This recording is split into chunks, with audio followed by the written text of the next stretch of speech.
Omusajja enzalo ya Diara Kongo alumye munne gw'abadde yateeberezebwa okuba nti yamusigulira omukazi n'amufumita ebise bimutiddewo. Kale mama sikyalina kyakolaze mama musajja wangeze mama. Ettemu lino libadde ku kyalo kirwanire ekiri mu Gomule Kasana mu disitulikiti y'Mubende. Elias Kasusi yabadde ssemakuwa abakazi abasatu battiddwa mu ntiisa nga bakazi be bonna balaba. Bino okubawo omusajja atasoose kutegereka ateezi Kasusi ng'adde ewuwe ku ssaawa 5 ez'ekiro era abadde ayingira mu nnyumba ya mukyala mukulu. Bwe bamutemedde ejjambiya n'amuleka mu kitaba ky'omusaayi. Ani kati ne muyita tasayina nga bakusse taata. Bwe yazze nga mpita nga nnyimuka nga ŋŋamba nga nzigulawo.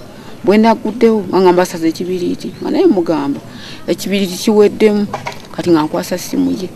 Bwankwasiza ssimu nga ngimutisaamu bwenti kati nga alanga okusindika piki n'agiyingiza. Kati bw'abadde ayingiza piki n'oli waviide eri n'atema nga piki agita kati piki eneesika nga yeesigamye omulyango kati ye n'adde emabega n'agwa mu luggya. Abadduukirize bayanguye okutuuka kyokka babadde bagezaako okumutwala mu ddwaliro n'afiira mu kkubo. Poliisi ewadde abooluganda amagezi obutasalimira mu kifo kino okutuusa ku makya bwerese embwa yayo n'ekola okunoonyereza. Embwa esookedde mu mwanya omuzigu yawummulidde nga tannakola butemu buno olwo n'eroleka yeetolola ebyalo ebiriraanye kirwanire okuli Jema ne Kasekere okutuusa weesibidde mu maka ga Pawulo Kasereka nga ono ne mukukunde mu kitanda wansi gy'abadde yeekwese ku kyalo Kabuuka. Embwa eno yakazibwako erya Meeja eremedde ku Kasereka olwo poliisi n'etandika okumusiba ebibuuzo kyokka ng'akankana bukankanye nga teyeewozaako. Watuuse gye baasa omuntu enze kugamba bambiseeko ne babikira enze. Oluvannyuma Meeja yayongeddyo bakama baabe ku kayumba akabadde kazimwa mu nnimiro nga kigabibwa nti wano Kasereka nawe yamiriddewo ng'agenda okukola obutemu buno. Era okubeera ssaawa 2 ng'akomyewo naye kati gulabye yagenze mu lumbe lubaddeyo ekyanika kati akomawo ssaawa 5 omutemu yamusanze ku mulyango.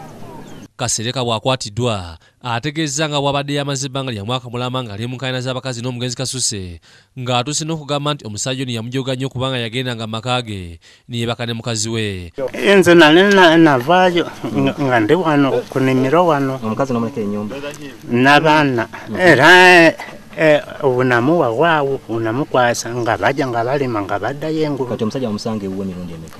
Ewange kugamba yali ng'atayusaayo nga lunaku abeerawo omukazi wo ng'akyama ng'ayitawo nze ne ŋŋamba kanveewo.